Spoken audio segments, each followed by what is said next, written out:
Felonies don't make good pranks. All right.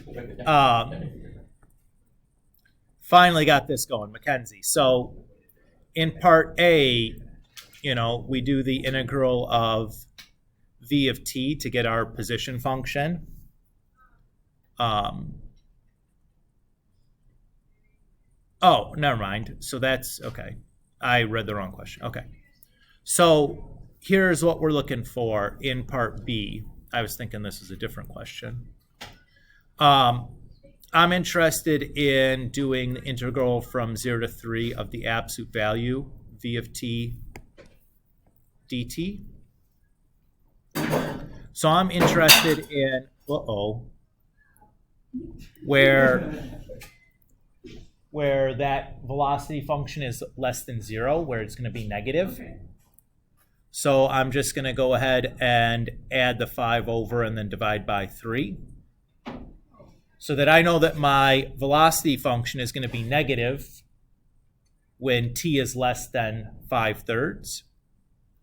So what I'm going to do is I'm going to take the integral from 0 to 5/3 of v of t and just put a negative sign in front of that, because I know if that part, the velocity function, is negative there, it's an area under or below the x-axis, so it's going to come out as a negative area. By me sticking a negative sign in front of that, it's going to make it a positive area.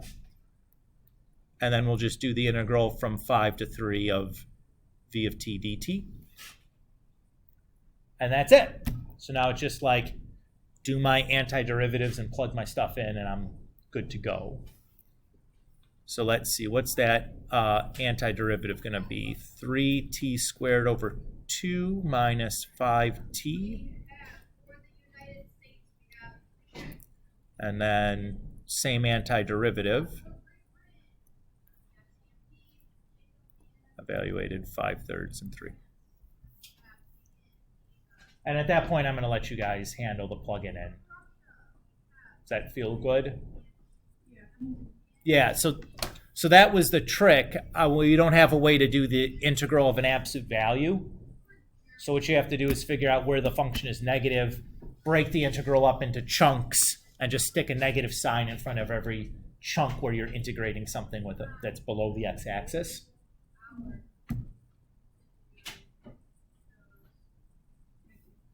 Sure thing.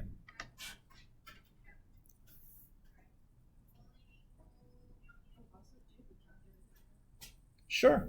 Yeah. Do you want to plug in up here and then pick it up at the end, or do you want to take it back? Okay.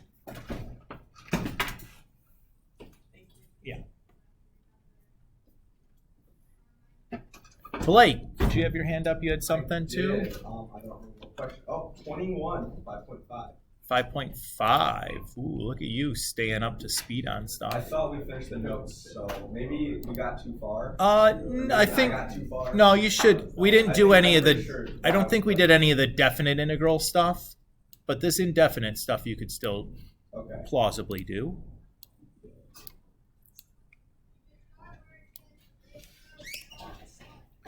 All right.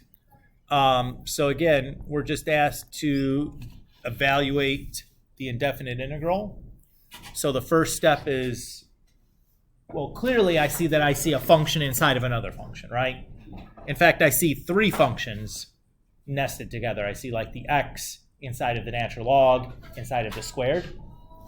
I would pick natural log x as my u. Hopefully that was pretty obvious. So if I do the derivative then, du dx is going to be 1 over x. If I treat that like a fraction, that's going to be 1 over x times dx. Which is great, because if I look at the leftovers, I have a 1 over x dx there. So that looks pretty good to me. So we'll just turn that into the integral then of u squared du. Do my antiderivative, and then just plug my value for u back in.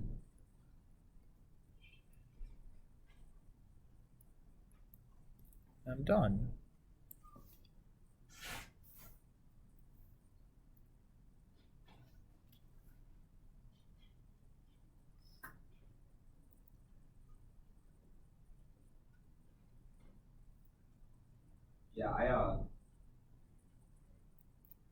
Yeah, that was like a lot easier than I Yeah, it's okay. Sometimes you see it, sometimes you don't, right? Like, still getting used to it, the process or whatever. If you don't see it, you don't see it, right? It happens. It's like it's just your first time doing this or something. Oh, wait. It is just the first time doing this, so it's totally okay. All right. Should we finish up 5-5 then? Sure, let's do it. Now, let's see. So we talked about the substitution rule, and we did a boatload of examples of indefinite integrals, and we had stopped here when we got to the definite integral part. So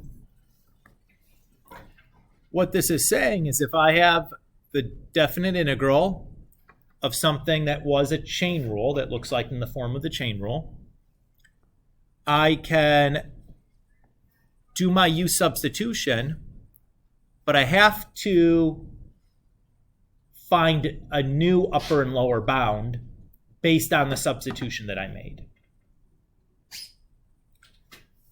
Mind zooming in on that?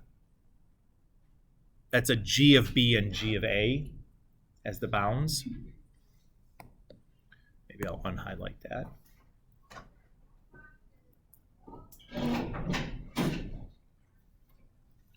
So it's a bit easier than it looks. So just let's run through the example, and I think you're going to find that like this is like a nothing burger of a theorem. So we'd start the same way, right? So let's pick our value or our expression for u. What do you guys think? 2x plus 1. I agree. We'll do our derivative, which would just be 2. Multiply both sides by dx. But if I look at my leftovers here, the only thing I have left over is the dx. So I got to divide that 2 out of there. We'll just put it on the other side.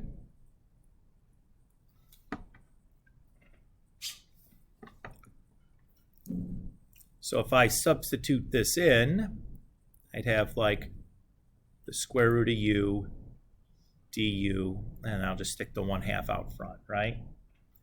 Now the question becomes, what are these new bounds supposed to be?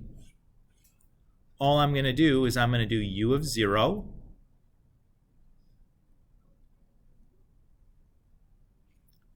and then u of 4.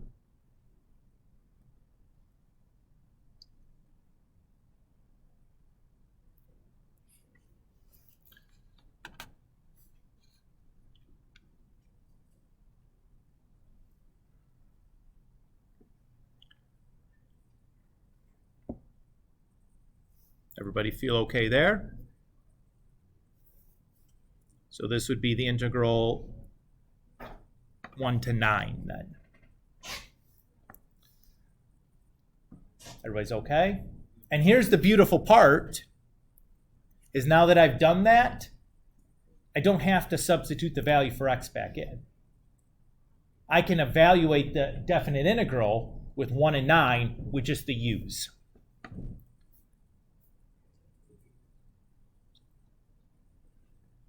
Would be incorrect. Well, the other route is if you want to substitute the x's back in, then you have to use the original bounds. So this is just a shortcut. It's like a time saver. So, oops, let's use a different color. So those can reduce out of there. So I have 9 to the 3 over 2 over 2 minus 1 to the 3 over 2 over 2. So what is that? That's 27 over 2. Oh, sorry, 3, sure.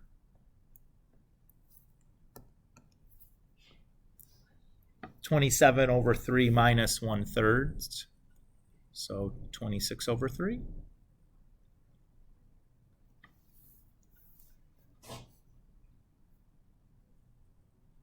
Notice that again, that by changing my bounds for integration, I never had to get rid of the u.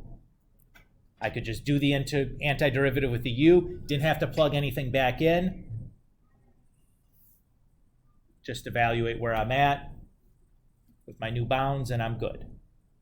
This can be an enormous time saver if things are like really yucky. Like if that inside is really yucky, this can make things a lot less tedious, which again, I don't know about you guys, but Mr. Kulik is not down for the tedium. I'll pass on that. Let's do another. What do you want to do here?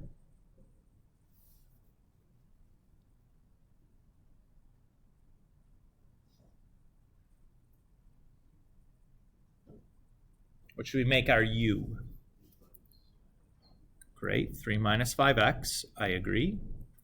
And we do our derivative. So that's -5. We treat it like a fraction. But that's too much, right? The leftovers I have is just dx. So I'm going to divide that -5 over.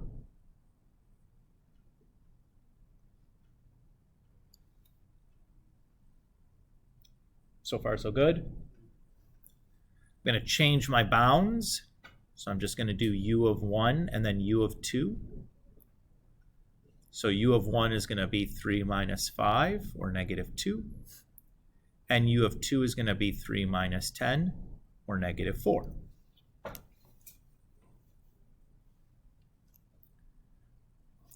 Or 7, sorry. I don't know, I just had a little stroke there or something, I think. So when we plug everything back in, I'm going to have my -1/5 out front. And the integral is going to go from -2 to -7 of u to the -2 du.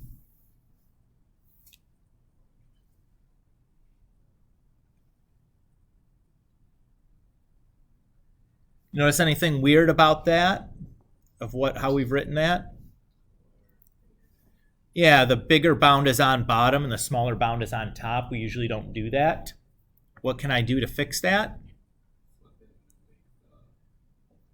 Yeah, so I have like negative of a negative, and then the integral from -7 to -2 u to the -2 du. So again, negative of negative just cancels out. And now we can just do our good old anti-differentiations.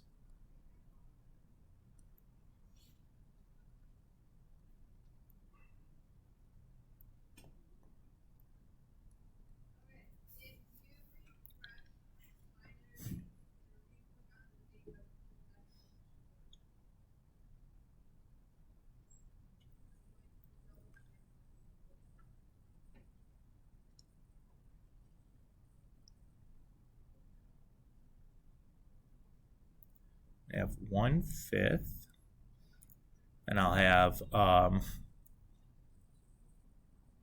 1/2, and then minus 1/7.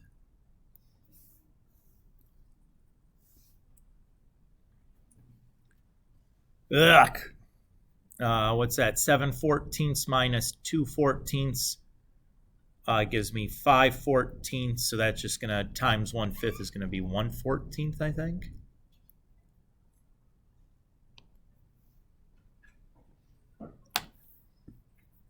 You can check my mental math on that, but it is 8/16. So you can, whether you trust me mental mathing fractions or not, I don't know, but. I think that's right. Is this okay still? Not a big deal, right? Kind of a nothing burger of a theorem, right? It's like, okay, so if I do u sub with the definite integral, I just change the bounds using my substitution and don't have to resubstitute anything. A little bit of a time saver. As I mentioned to John, it's perfectly fine to leave the bounds the same, but if you do that, you have to plug the, like substitute back in for x's, which again makes things messier when you actually go and have to evaluate those. Doing it this way tends to like keep everything a little bit neater because there's just less like variables and numbers rattling around in there. All right, we got a couple more.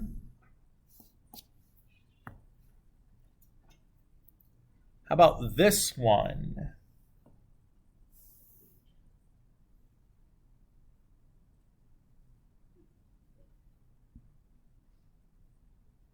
A little bit harder to see what's going to be the u here. What do you guys think? Just the natural log of x. Yeah, that's correct. And the hint there of why that is because I know the derivative of that is the 1 over x, right? So if you thought about trying to do 1 over x, if you take the derivative of that, you don't get a natural log anywhere near that. So you know that you chose wrong. Go back and try something else.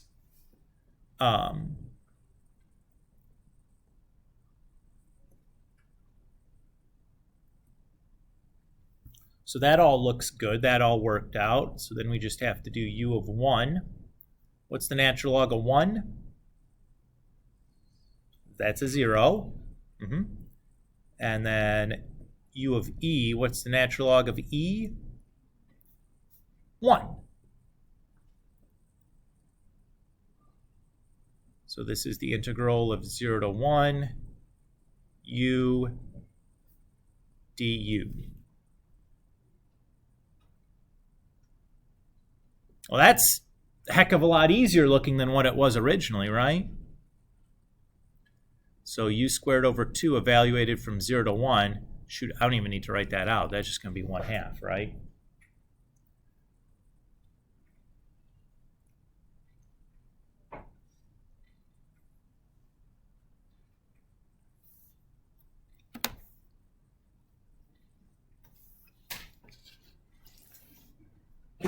It's all right. The hardest part there was picking the right value for u. Here's a couple of shortcuts that will often be helpful. So if we have if our function that we're integrating is an even function, remember our definition of even is that f of negative x equals f of x.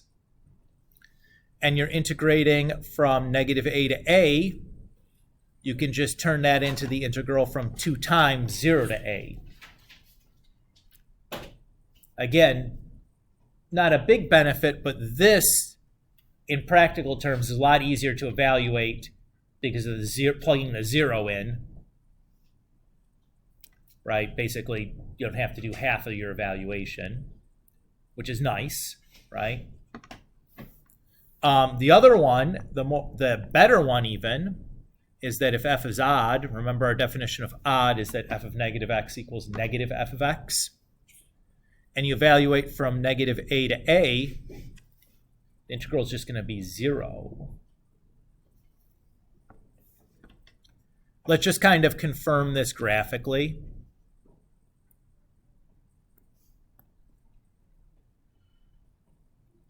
So like an even function is going to look like this. Let's say this is negative a and a. If we talk about the area under the curve for the whole thing, that's the same thing as just 2 of those areas, right? And if it's odd, God bless you, it'll look something like this. Again, let's say that's negative a and a. So you have like this area under the curve, which is negative, and this area under the curve, which is positive, but are the same areas. So that should be 0 when we, so like when we draw the picture, it's like, oh yeah, of course, that's what that's got to be. The trick here is going to be, before we go about doing this, well, I guess I should say my cue that I want to think about this is when I see the bounds just being opposites, seeing if I can get away with doing this. So if I say f of x is x to the 6th plus 1, if I do f of negative x, what's negative x to the 6th? Yeah, which is f of x. So we have an even function. So according to theorem 7a part B, I can just do that.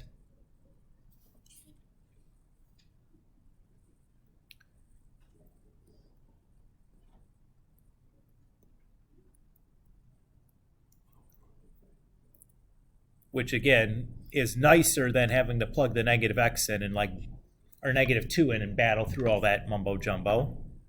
So 2 to the 7th is 128 over 7 plus 2, and then we have just minus 0, so that's good enough for me.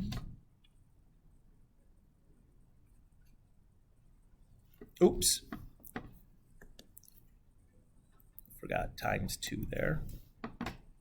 So I guess I would want to distribute that 2 through, but whatever. I'll let you guys deal with the arithmetic there. Is that okay? This one's a little bit meaner. So my f of x is going to be everything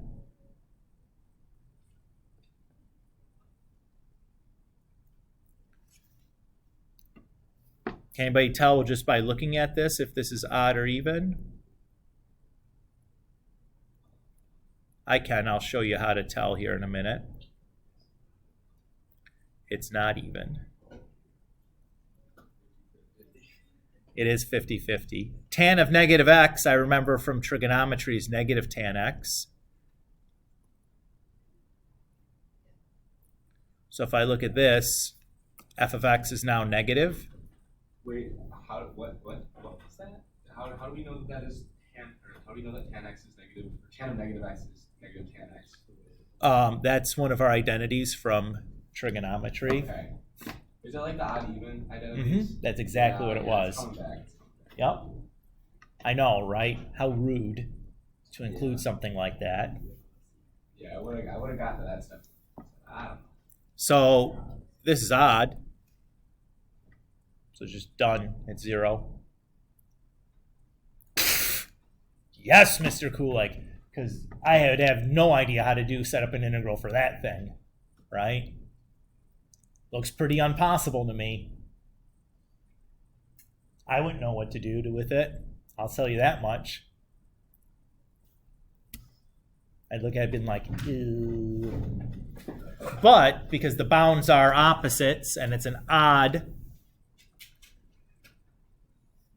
Mr. Cass here is going to try typing the definite integral or the indefinite integral in for this and see what it spits out for us. But that's the idea.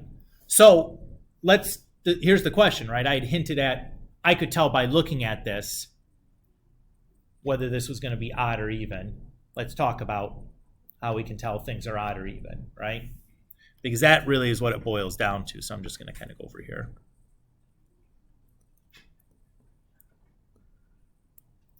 Okay, so some basics. Sum of even functions is even. Product of even functions is even. Quotient of even functions is even. Okay? So if I look at something, doesn't matter, I'm just looking at the parts. Okay? sum of odds is going to be, it's going to be odd still. Oh. The product of odds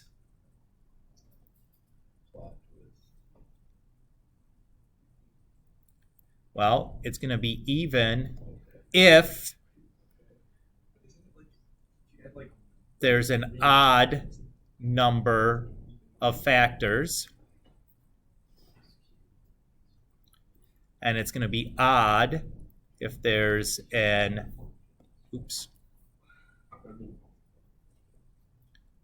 an odd number of factors. Wait, so going back to the summation thing. Mm-hmm. So so 3 and 5 are odd. But if you I'm talking about odd functions, not Okay, odd okay, numbers. okay. Odd functions, yeah. right? You're right about that. Yep. So a constant is an even function because we'll talk about how to tell for polynomials in a second. And then quotient. Quotient of two odds is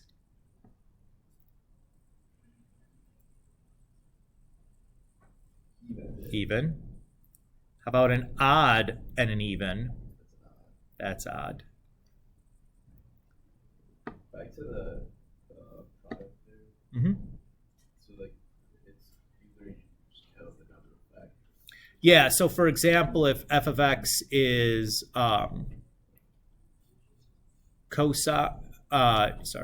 sine x times tan x times 1 or times x, and I do f of negative x, I create a negative sign from that, a negative sign from that, and a negative sign from that. 3 negatives makes a negative still, so this will end up being like negative f of x. If I had an even number of things, then the negative signs would cancel out, and I'd end up with just regular f of x.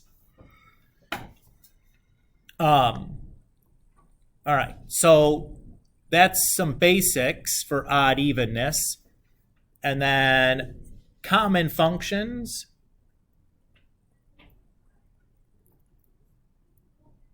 About a monomial is even if the degree is even.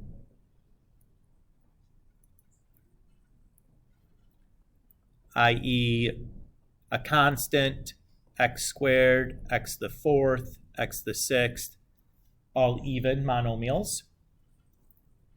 And we'd say a monomial is odd if the degree is odd.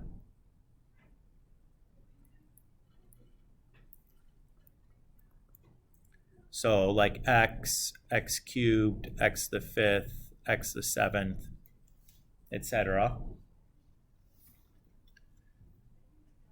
So, and then the trig ones, so sine, tangent, and the reciprocals, cosecant, cotangent, are odd functions. And then cosine and its reciprocal are even functions.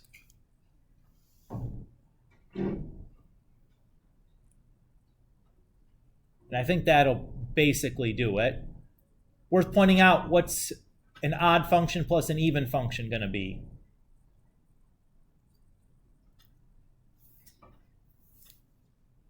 It's going to be neither.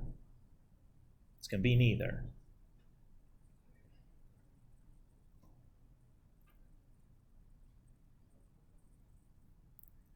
Because if I do, like if I have f of x plus g of x and one is odd and one's even, one part becomes negative, the other part stays positive. It's not equal to either negative of the original function or the equal to the original function. It's neither. But that's kind of your like super shortcut primer on just being able to visually tell something is odd or even. So like when I looked at this, tangent I know is odd. The denominator is even monomial, even monomial, even monomial. Sum of evens is even, so I just saw odd over even. I know that's odd. So like I could tell that on site was just going to be 0. Great for multiple choice, right? Because ideally that's a 30-second problem. If you see what to look for when you see it. And again, what's the cue to even think about this? The bounds being opposites, yeah. So that's the key. Okie doke. So that wraps up 5.5, I believe. Yep, there's the problem set. I want to point out to you that I did put out the chapter test review. I made a legit chapter test review for you guys. You're welcome. So I have like a skills checklist, right? So like things that you should be able to do based on topic, and then I have some examples of things. So use the graph to approximate to the nearest tenth the value for this integral. What would you do? It's just a counting boxes problem, right? Yeah. Now some of them you'll have to approximate the, how much of a box you have. So like there's going to be some wiggle room there as far as I'm concerned, but if you show me a sound method and we disagree on like how much, if something is 0.7 or 0.8, like we're not going to fight about that. You know what I mean? Keep in mind to remember some of those boxes are going to be negative though, right? Yeah. So you should be able to rewrite the limit of a sum, one of these infinite, or like one of these sums with like a Riemann sum basically here with a limit on top of it. Should be rewrite that as a definite integral. You guys remember how to do that?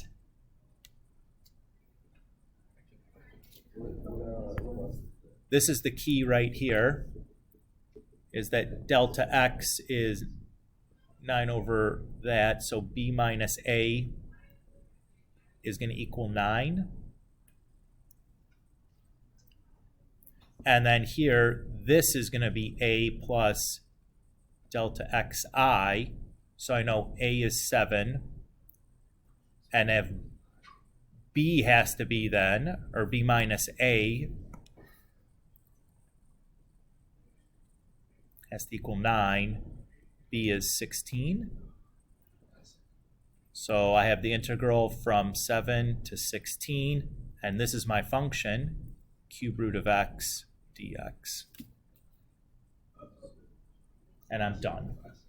So it's like, you just have to be real familiar with like the parts of that Riemann sum, like what they're corresponding to in the integral, but like it's it's like a minute, right? It's not like a long, complicated computation. You just have to remember like what are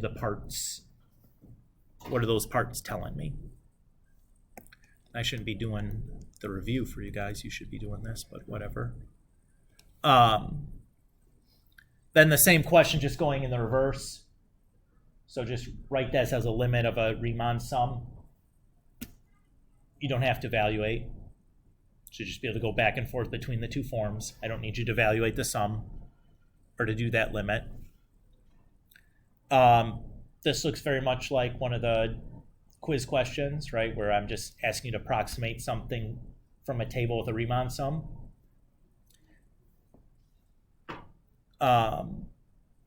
Should be able to calculate some definite integrals. Some of these you may have to use U substitution on. Some of them you might not.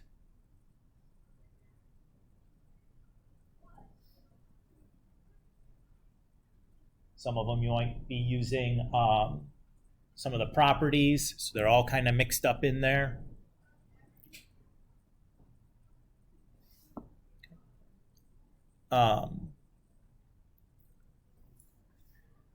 So here's one where I ask you to use the graph to compute the integral. How would I do that?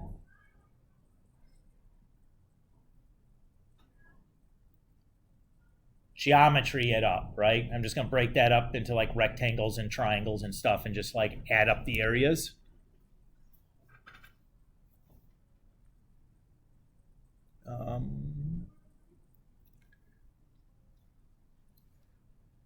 So another, just evaluate the definite integral, calculate some indefinite integrals.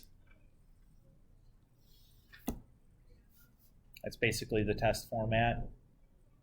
So it's going to just look at integration methods, whether they're these approximation methods, or like you're building a Riemann sum, or like counting some boxes, or doing it geometrically, or then actually doing like, actually evaluating indefinite and definite integrals precisely, or using some theorem to kind of work around, some additional information. You can kind of work around what you're getting.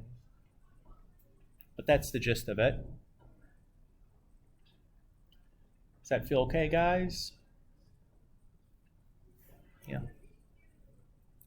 I think all those are doable. I put a key up already for it, right?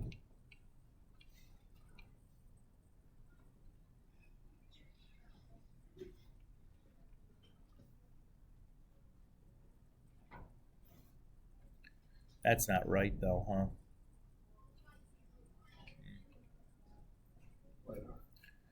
Well, it's even times even. It should be even, so it shouldn't be 0. I have to go back and fix that.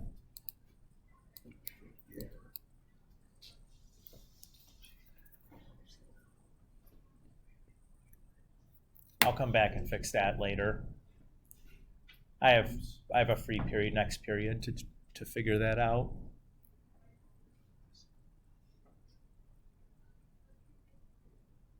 But I feel like that's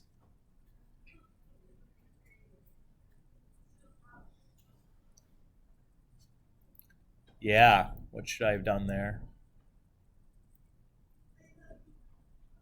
Ooh. I think it legit just has to be why is this not working now?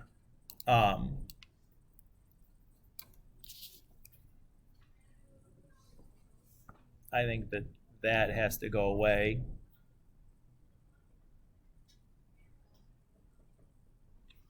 I think it just has to be odd.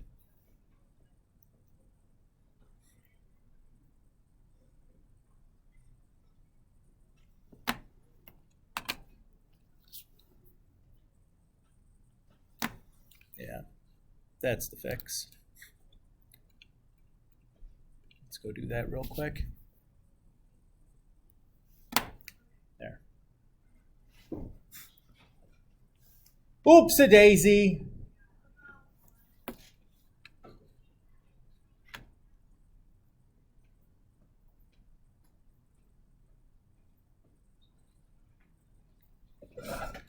I goofed that one up too. Yup. Okay.